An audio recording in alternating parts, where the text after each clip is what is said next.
Bitecast with Shivani, where we promote and celebrate the success of women in various fields through a 15-minute high-impact podcast. Let me briefly introduce myself first. I am Shivani Bajaj, co-founder and CEO of EduBook, which is a globally award-winning skill tech startup using AI and blockchain to disrupt the education sector. If you want to know more about me, please watch episode number 1 in this series of podcasts, the link of which is in the description box of this episode's video. With that, let's begin with the Bitecast. So, it's my pleasure to welcome our guest for today. Nidhi Gupta is a senior director at Capgemini at San Francisco in the US and a alumni of IIM Bangalore. Hi Nidhi, thanks for joining me at the Bitecast today. How are you doing? I'm doing great, Shivani. Thank you. Glad to be talking to you. Yes, same here. So let's get started with the bites and insights about you and your journey. So firstly, tell us about yourself. So thanks, Shivani, again. About me, professionally, I have been working for over 15 years and I've had a very interesting journey, actually.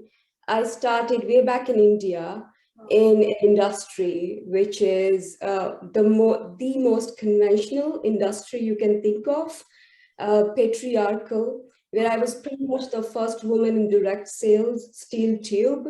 So my journey led me from there to today, where I'm based in San Francisco, and have to stay up to date with the most upcoming technologies and their relevance.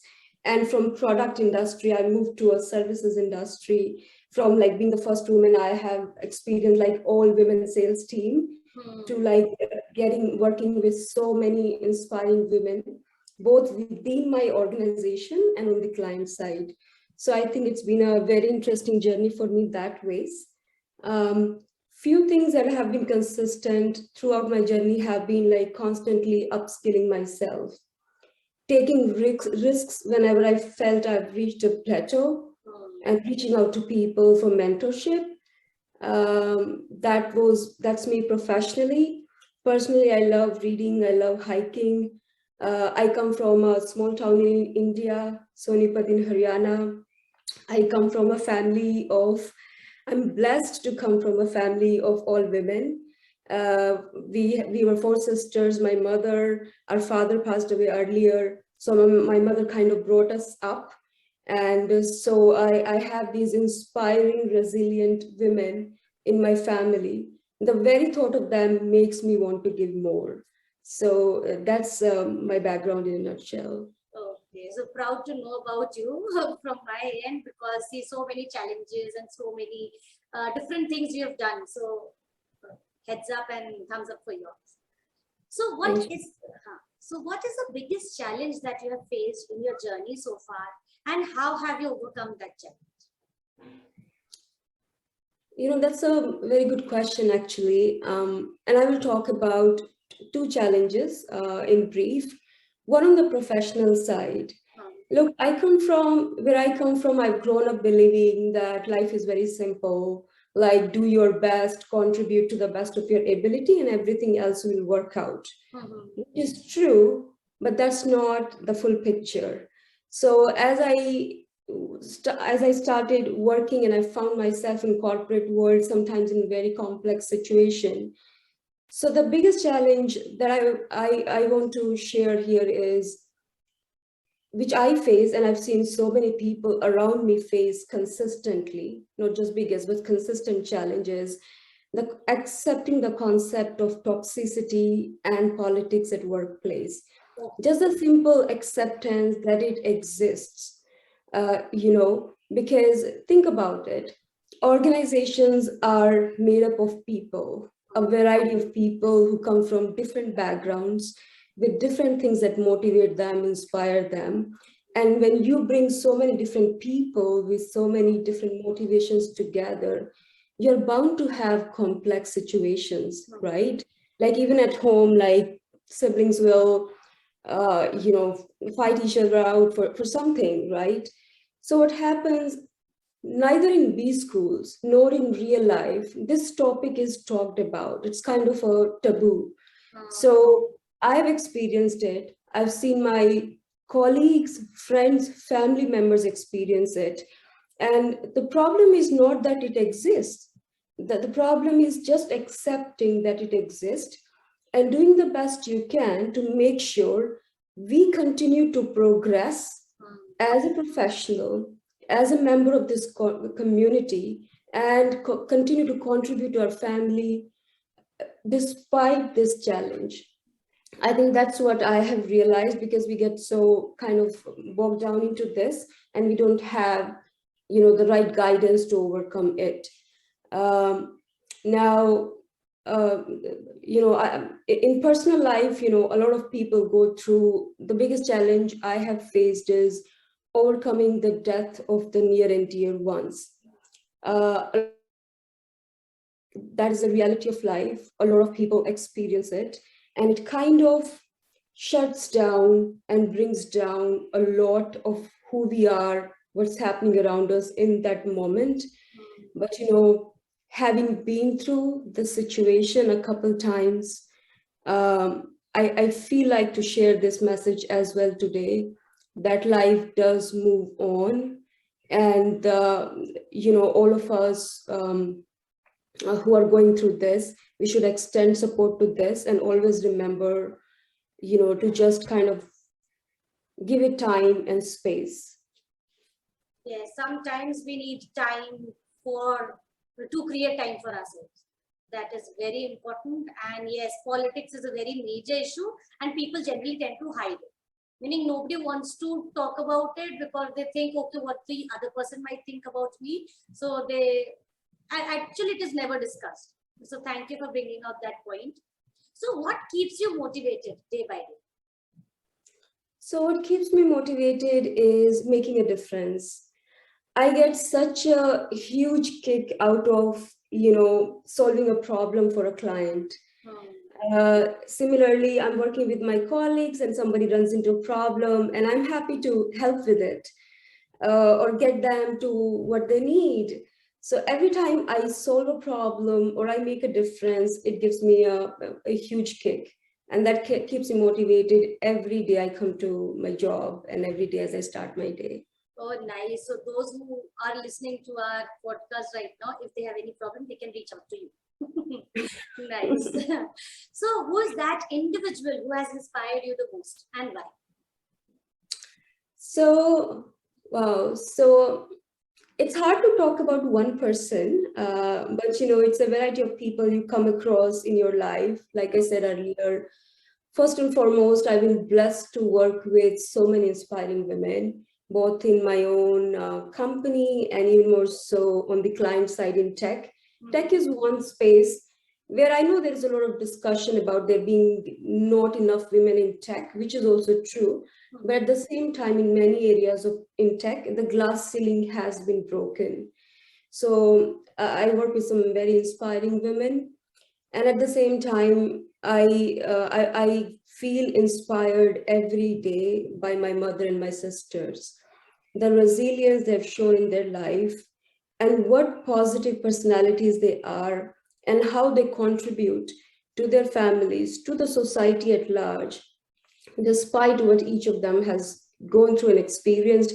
Just a thought of it, like I said earlier, makes me want to give more. So for me, that's a consistent encouragement. And other people who have inspired me is like some of the mentors I have had, like um, my manager and the CEO of my steel tube days, Mr. Ashok Gupta, one of the most selfless people with belief in women empowerment. See, I shared with you earlier, I was pretty much the first woman in direct sales in that industry at the time. Yes. So why was it so? Somebody, even at that time, believed and made that change. So that's what Mr. Gupta did. So people like him who are so selfless, humble, and are constantly making a difference inspire me.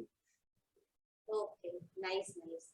Very nice to know you have so many inspiring people around.